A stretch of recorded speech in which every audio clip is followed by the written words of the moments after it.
Now, we're getting closer to Easter or Passover. I necessarily don't like the word Easter, and you know the reasons why.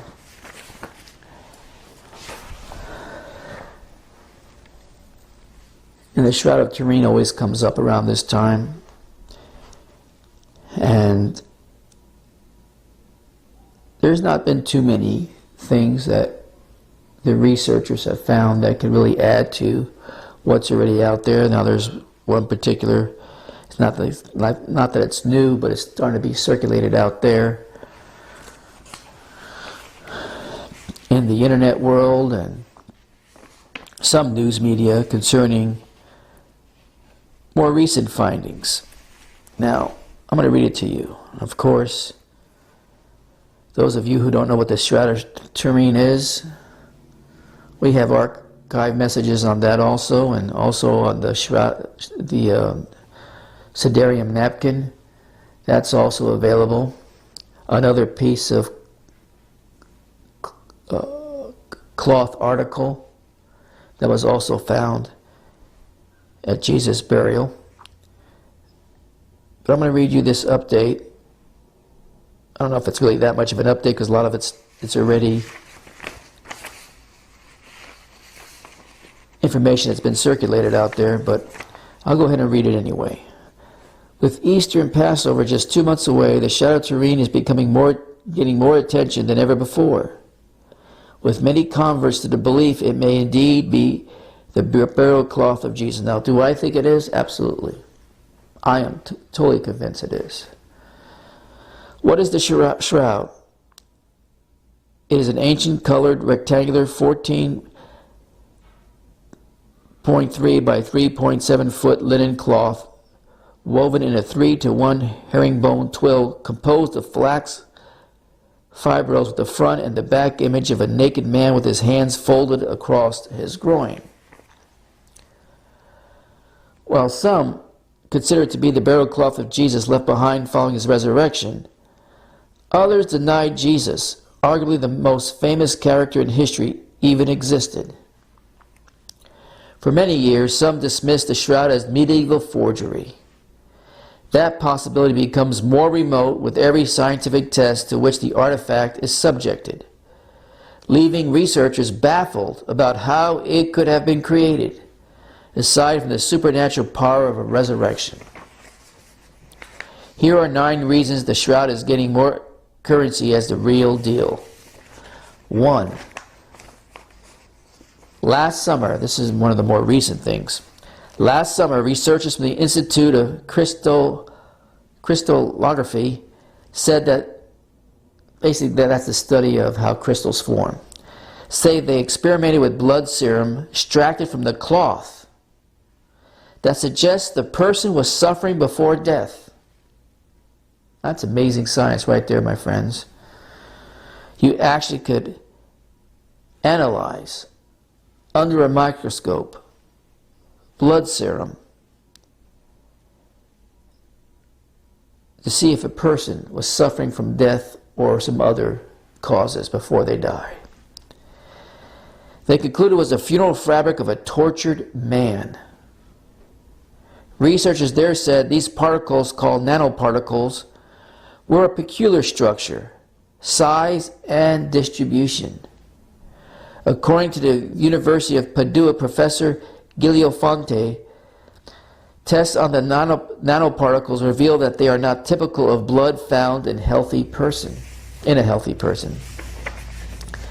Instead, they show high levels of substance called creatinine, I don't know if I'm saying that right, and ferritin. Both are found in patients who suffer severe and forceful traumas, such as torture. High levels of these substances found in the blood on the fibers, which shows whoever blood that belonged to suffered severe and forceful traumas, such as torture. Hence, the presence of these biological nanoparticles found during our experiments point to a violent death for the man wrapped in a Turin shroud, Fonte said. A violent death. Sound familiar? If it doesn't, read the gospel. Read the end of Matthew. If you haven't ever before, if you're new, or if you're just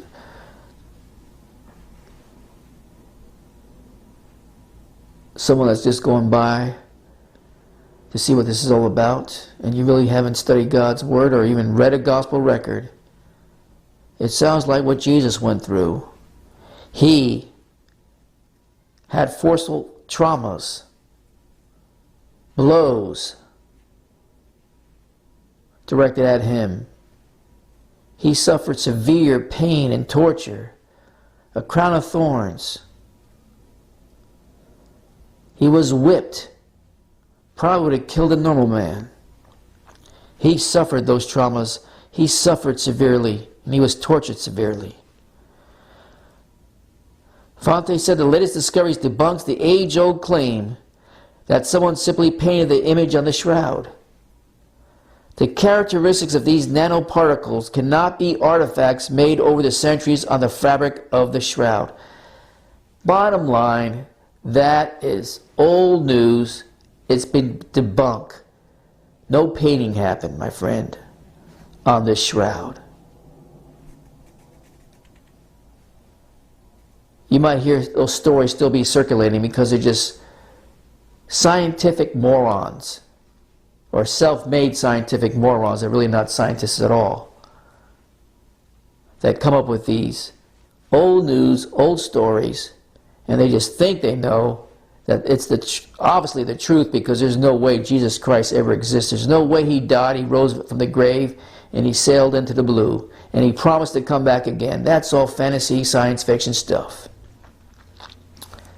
Believe what you want to believe. I believe Jesus was a real person. I believe he was the only begotten Son of God. I believe this shroud is a piece of evidence that's left behind of his existence. These findings could only be revealed by the methods recently developed in the field of electron microscopy, said Carlino. He said the research marked the first study of the nanoscale properties of a pristine fiber taken from the Turin shroud. 2. In 2013, scientific tests of the Shroud of Turin, which went on display in a special TV appearance introduced by the Pope, dated the cloth to ancient times, challenging earlier experiments dating it only to the Middle Ages. Scientists at the University of Padua in northern Italy tested fibers from the relic and dated it between 300 BC and 400 AD, which includes the era of Jesus. 3. Even the blood type found in the cloth has been identified as the rare AB, representing less than 3% of the population. Interestingly, another artifact associated with the shroud, known as the Cedarian of Oviedo in Spain, is another linen cloth, 34 inches by 21 inches, a kind of handkerchief that legend said was used to cover Jesus' head after the crucifixion. The blood type of the Cedarian has also been found to be AB. What a coincidence. Now, I did a whole teaching on that, the Cedarium, and there is, I think, somewhere in the archives, maybe other books or somewhere in the archives, there's also a study on the Cedarium, a written study. Very interesting. If you haven't looked into it, I suggest you do. 4.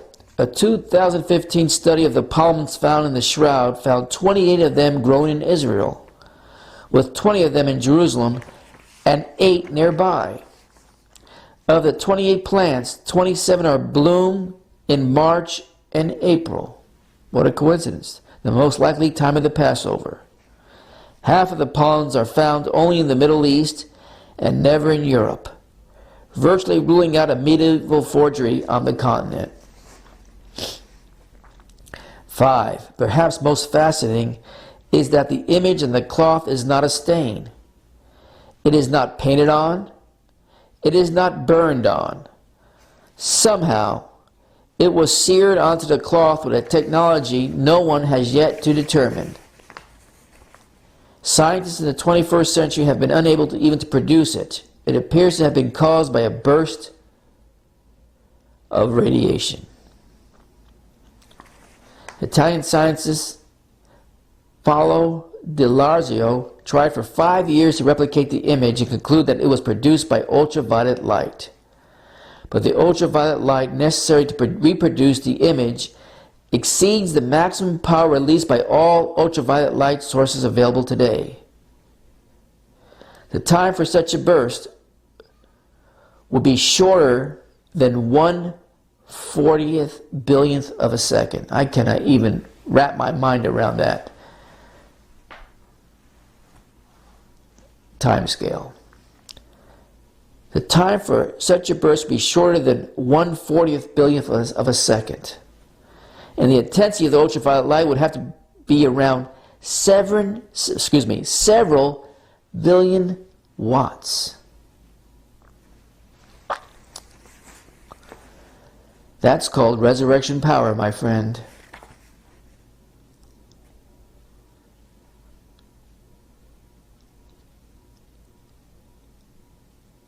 When he comes back and our soul and spirit finally gets to receive a new body,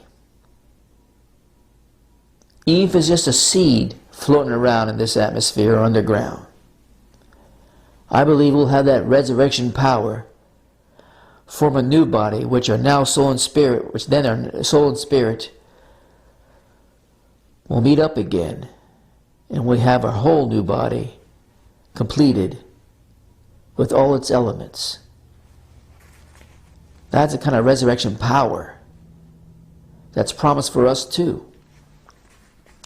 6. The image of the man on the shroud can be read by the 3D image technology, something that can't be done with paintings.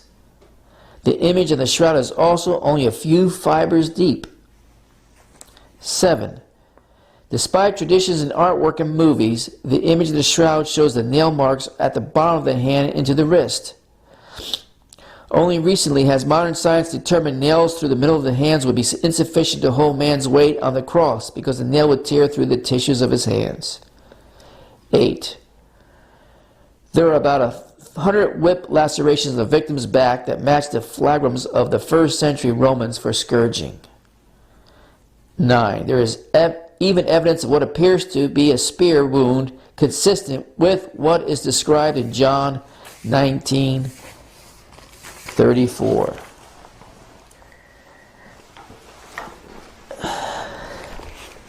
Your heart has to be made of nothing but stone, and your mind has to be made nothing but cement. If you believe that there is not at least a possibility that this is the fabric Jesus was wrapped in, the linen cloth that Jesus was wrapped in at his burial.